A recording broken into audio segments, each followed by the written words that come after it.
Hey everybody, what's going on? Phil here. Welcome back to my channel where I talk about how to use advanced AI skills and technologies in your real estate sales business. I'm a full-time real estate agent still in the game. I sell houses every day. I've been selling houses for 15 years. My background before that was in technology, and I have a love now for this software called N8N. And what this software does is it allows you to create really awesome custom AI automations and workflows, and it connects to almost anything. And today I want to talk about how to connect N8N to your Follow Up Boss CRM. Follow Up Boss is one of the biggest CRMs out there on the market. A lot of the top teams use it. I personally use it. Zillow just bought it. I don't know how you feel about that. I'm not really happy about it, but I'm still going to be using it. And you can actually connect N8N to Follow Up Boss, and it has a lot of awesome options and integrations. And you can actually read up on this if you just go to their website, which is followboss.com/reference/getting-started. But if you probably Google, Follow Up Boss API, it'll come up, and this will tell you everything that you can do. But I want to go over quickly like how to set up this for you, right? So in N8N, and you gotta set up your credentials first. But the first thing we want to do is get a key. So you want to go to your admin. Once you're in Follow Up Boss, you want to go to more, and you want to go to where's it now? Admin. Hold on. Admin integrations. Oh man, admin API. My bad. And I have these APIs already in here. But I want to delete this one. But I want to create a new API key. It's going to call it test. Hit create API key. Copy that. Go back to your N8N. Create a new webhook or an HTTP request. I always get stuff confused over here. Authentication. Create. Do a generic type. Basic. Create new credential. All you do is paste that in there. That's simple. Boom, you're connected to Follow Up Boss just like that. Okay, I'm gonna keep it. I'll rename it to Test N8N 2025, just so I don't mess that up. So now that we have this connected, what can you do with it? Again, if you want to know everything that you can do with this API, go to their website. But I'm going to show you how we can create a lead, right? And I already have a lot of this set up here. I already have these nodes set up. These are going to be my school community. They're super, super easy to make. So we're going to create a contact, we're going to create a task, and then we're going to update the contact stage, okay, for that lead.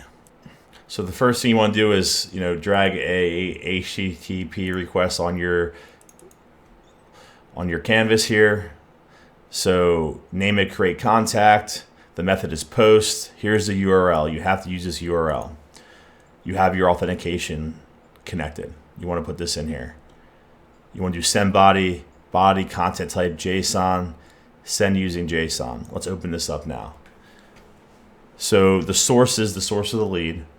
The type is where it'll show up in the actual lead notes when the lead is added. It'll say like exactly what that says there.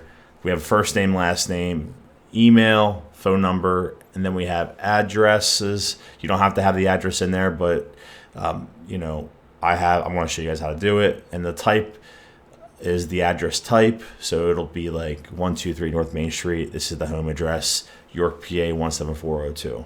So this is it. And again, it's going to be in the school community. All you got to do is copy, paste it.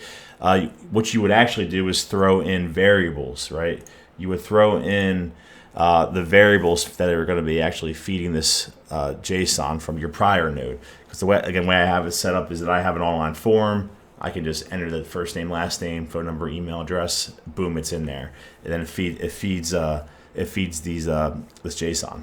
But let's run this. There, so it created an ID.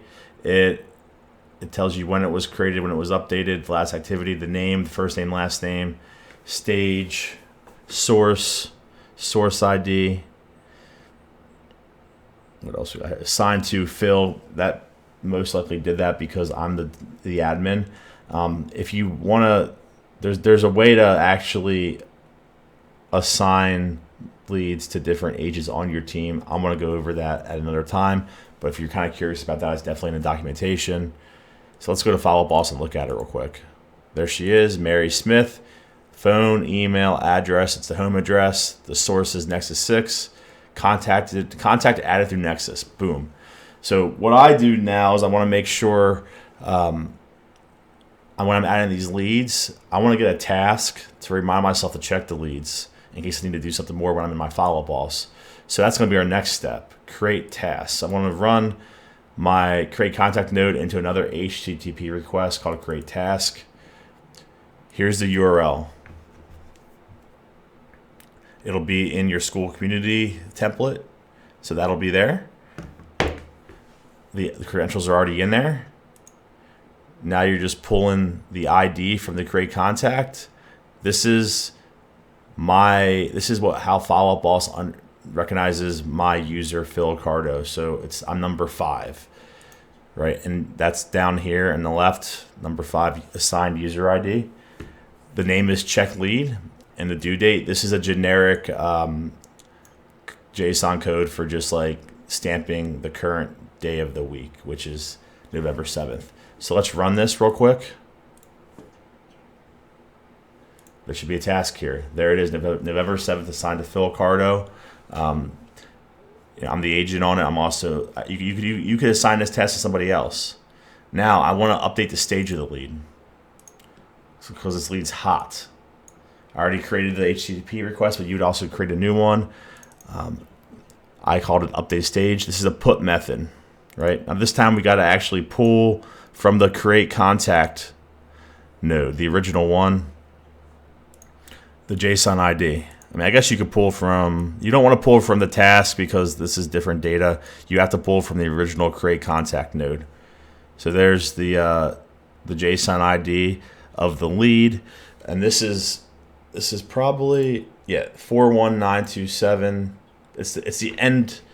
The idea is the lead file's URL, the last number of the URL. So that's where that number comes from. The credentials are in there. You have your put method, and then your stage. The text has to match the text that's in Follow Up Boss. So like if you write this wrong and follow up, it's not going to align. It'll error out. But let's just run this really quick. There it is. It's now a hot lead, right? That's awesome, right? So that's the basics of how to do that. I want to maybe show you one more thing.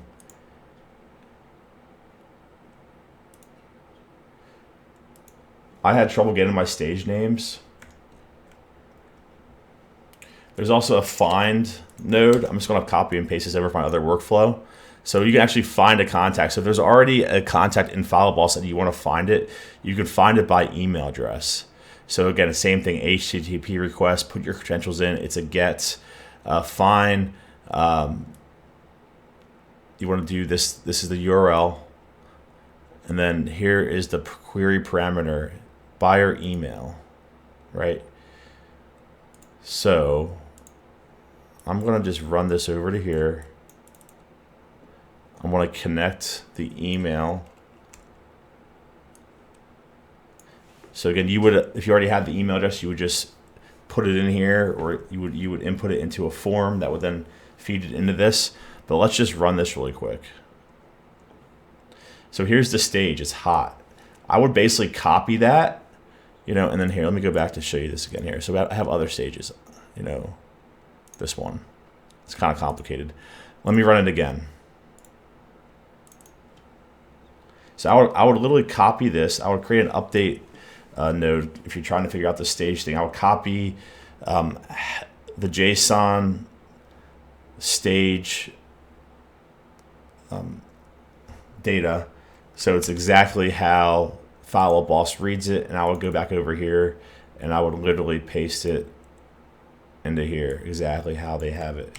Because the spaces, if you have spaces, this and that, it kind of gets confusing. But let's see if that worked. I'm going to switch her over back to just Bolt. And then I'm going to run this again. It should switch back over to no. There it is. So it creates the task again. So I showed you guys how to create a lead, update a lead, create a task, and change the stage of the lead. let me show you my online form.